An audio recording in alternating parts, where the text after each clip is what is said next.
Yeah. But you really have no control. You don't know which way they're going to go. You can guide, but you can't control.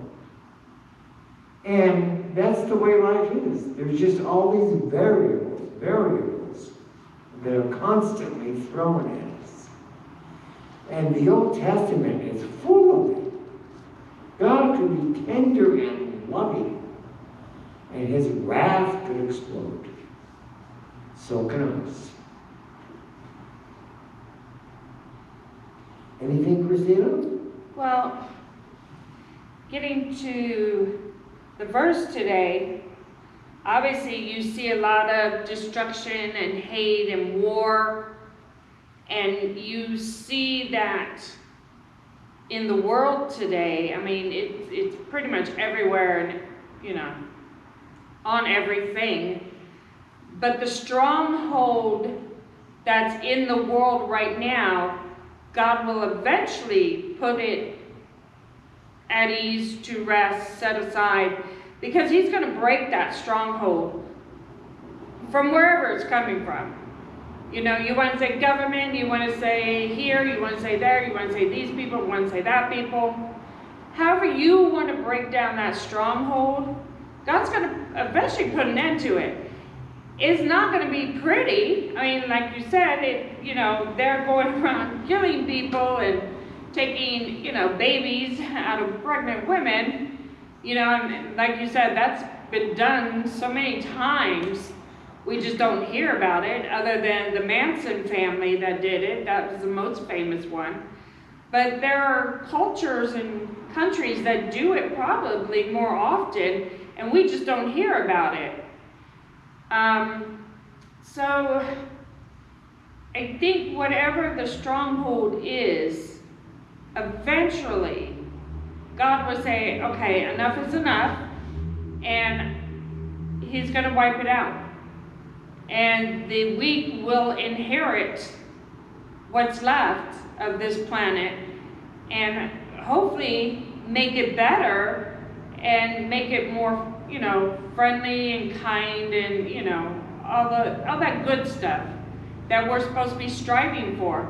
Because right now we're just too busy looking at ourselves and saying, oh, feel sorry for me because, well, you just called me the wrong gender and I have to hit you. Don't blame me for my hand hitting you. Well, I'm sorry. What do you mean don't blame you? You are in control of your hand. You are in control of your feelings. You are in control of your depression. Start standing up for yourself and start loving yourself. And what other people say to you can't hurt you, regardless of if they call you a he or a she. Are we supposed to run around calling everybody it? Because that, brings up, oh, the clown. So stop being so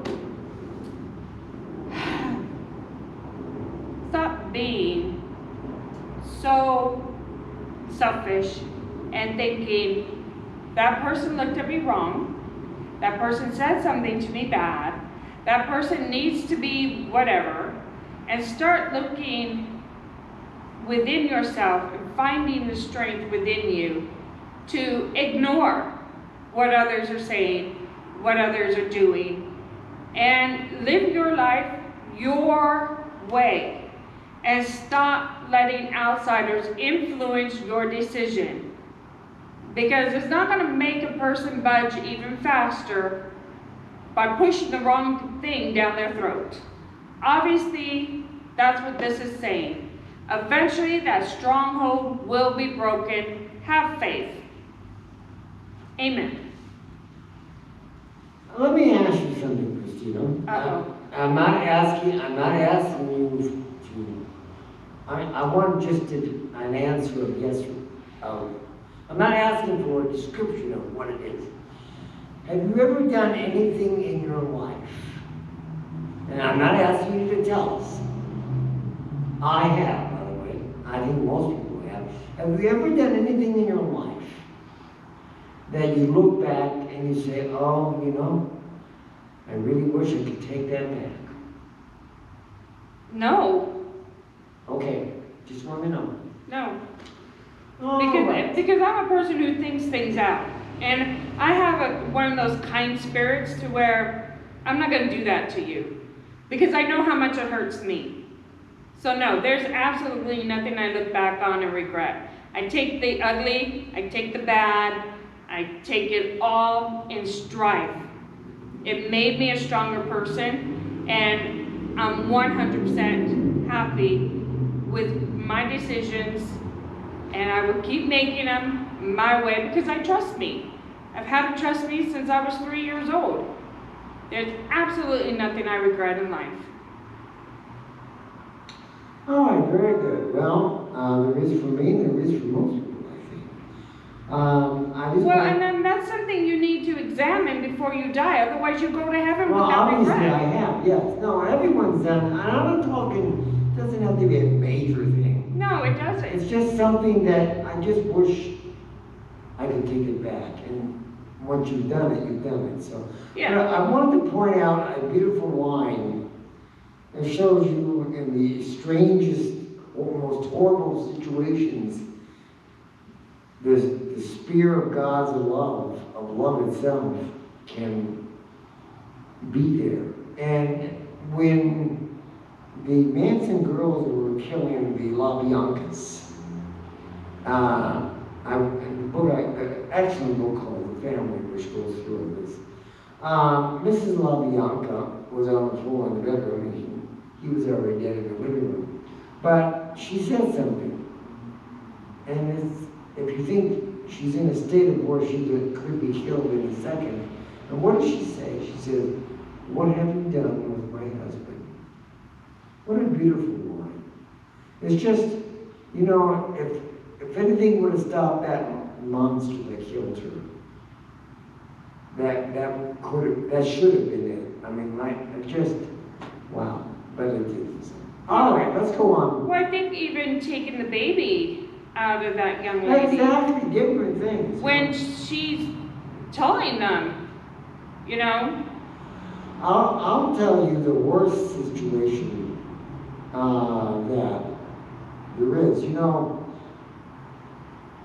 murderers, horrible people on death row, because of the ministry of Christ that there is, obviously can be forgiven, and they find a certain peace. But what do you do when you've done something horrible that it isn't a crime, it isn't anything but you didn't know? It's like, this used to happen a lot, not so much now, where, you know, the last one I heard was this woman goes to a birthday party for her sister's little girl.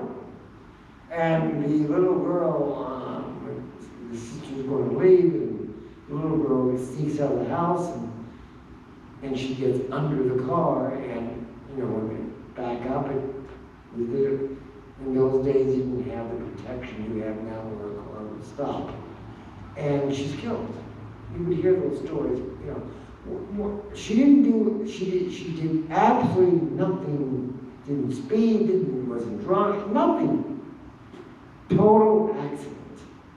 So, in some